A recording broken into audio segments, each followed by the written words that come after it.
अभी छिंदवाड़ा के अमरवाड़ा की है। अमरवाड़ा विधानसभा उपचुनाव में त्रिकोणीय संघर्ष दिखाई दे रहा है। भारतीय जनता पार्टी, कांग्रेस और गोंगपा यानी जीजीपी का सीधा मुकाबला है।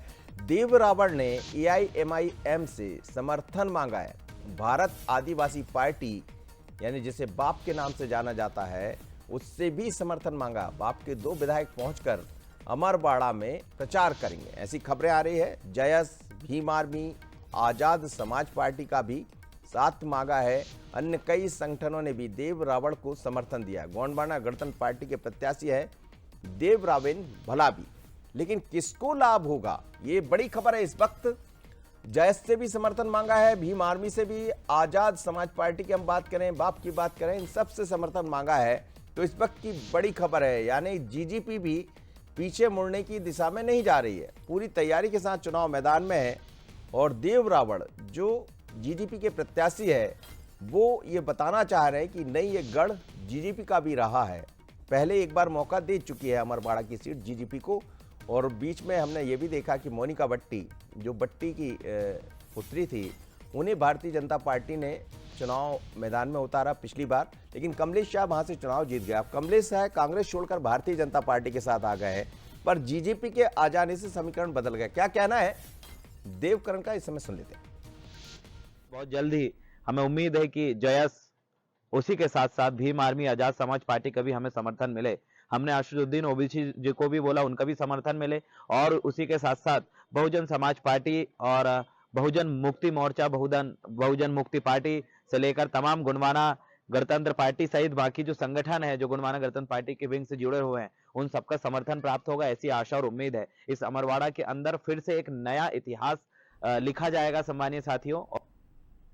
चलिए, तो देव रावण ये कह रहा है कि नया इतिहास लिखा जाएगा, लेकिन समर्थन मांगा तो क्या समर्थन मिल जाएगा? समझते इसके पीछे क्या रणनीति। अमित हमारे साथ लगातार जुड़े हैं।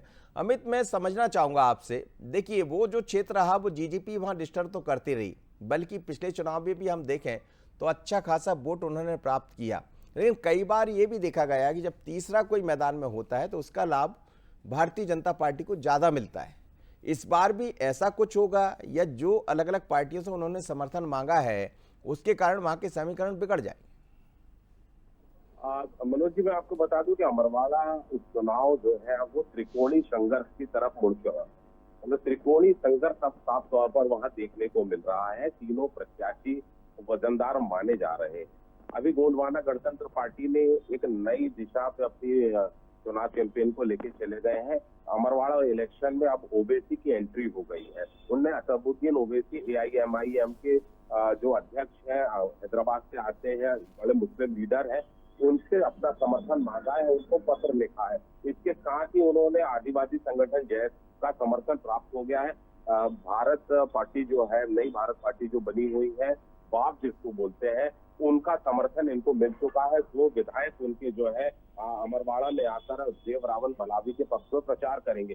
12 राष्ट्रीय पदाधिकारी भी आएंगे जो अमरवाड़ा में गोंडवाना का प्रचार करेंगे। यानी कि हम कह सकते हैं कि भीम आर्मी, जयस और बाप और एआईएमआईएम, ये सब मिलकर गोंडवाना को मजबूत करेंगे। तो त्रिकोणीय संघर्ष जो है मनोज जी, यहाँ पर देखने को हमको मिलेगा।